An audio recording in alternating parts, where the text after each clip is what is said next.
तो नमस्कार मित्रों, स्वागत है आजना ताजा और नवा हवामान समाचारों में।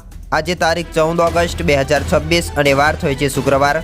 जाणीशुं के आज गुजरातना कया कया विस्तारोनी अंदर वरसादनी आगाही करवामां आवी रही छे। गुजरातनुं वातावरण केवुं रहेवानुं छे तेना विषे आजना विडियोनी अंदर आपणे वात करवाना छीए। तो आजनो विडियो अंत सुधी जोता रहेजो, तेमज तमारा विस्तारोनी अंदर आजनुं वातावरण केवुं छे अमने कॉमेंटमां जणावजो।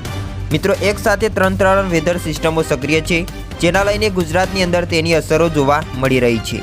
राज्यमां उत्तर और दक्षिण गुजरात सहित विस्तारोमां वरसादी माहोल बराबरनो जाम्यो छे। आ वच्चे हवामान विभागे वरसादने लईने नवी आगाही करी छे। आजे एटले के 14 ऑगस्टे महिसागर, दाहोद, छोटाउदेपुर, नर्मदा, पंचमहाल आ उपरांत अमरेली और भावनगर में छूटाछवाया स्थळोए मेघगर्जनानी आगाही करवामां आवी छे, एटले के गाजवीज थतुं जोवा मळवानुं छे। आ विस्तारोमां वीजળી સાથે હળવાથી મેઘગર્જનાની ચેતવણી છે જે આપવામાં આવી છે। છેલ્લા 24 કલાક દરમિયાન ગુજરાતમાં મોટાભાગના સ્થળોએ જ્યારે સૌરાષ્ટ્ર અને કચ્છમાં વિખરાયેલો વરસાદ નોંધાયો છે, એટલે કે છૂટાછવાયા વિસ્તારોની અંદર વરસાદ જોવા મળ્યો। આ દરમિયાન મહેસાણા, સાબરકાંઠા અને બનાસકાંઠા જિલ્લાના પણ છૂટાછવાયા વિસ્તારોમાં ભારે વરસાદ પડ્યો છે। હવામાન વિભાગે જણાવ્યું છે તે મુજબ હાલ સર્જાયેલી વિવિધ સિસ્ટમોના કારણે આગામી દિવસોમાં પણ રાજ્યના મોટાભાગના વિસ્તારોમાં ગાજવીજ સાથે હળવાથી મધ્યમ વરસાદની પૂરી શક્યતાઓ વ્યક્ત કરી છે। દેશભરમાં હાલ અનેક મજબૂત હવામાન સિસ્ટમો સક્રિય છે।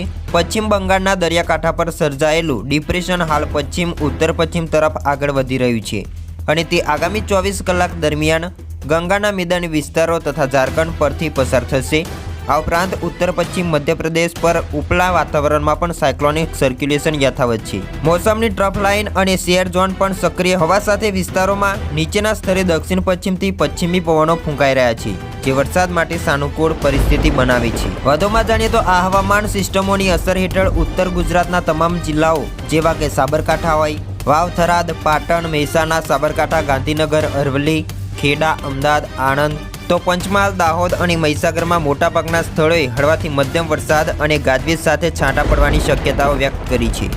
आवी ज रीते दक्षिण गुजरातना तमाम जिल्लाओ छे, जेमां वडोदरा, छोटाउदेपुर, नर्मदा, भरूच, सूरत, डांग, तापी, नवसारी, वलसाड तथा दमण और दादरनगर हवेली में पण मोटाभागना विस्तारोमां वरसादी माहोल जोवा मळी शके छे।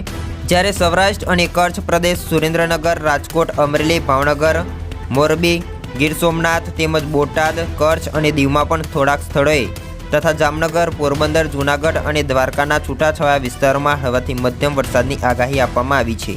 आज 14 ऑगस्टे तो महिसागर, दाहोद, छोटाउदेपुर, नर्मदा, पंचमहाल आ उपरांत अमरेली और भावनगर में पण छूटाछवाया स्थलोए वीजळीने साथे मित्रों चेतवणी आपवामां आवी छे और वरसाद पण जोवा मळी शके छे।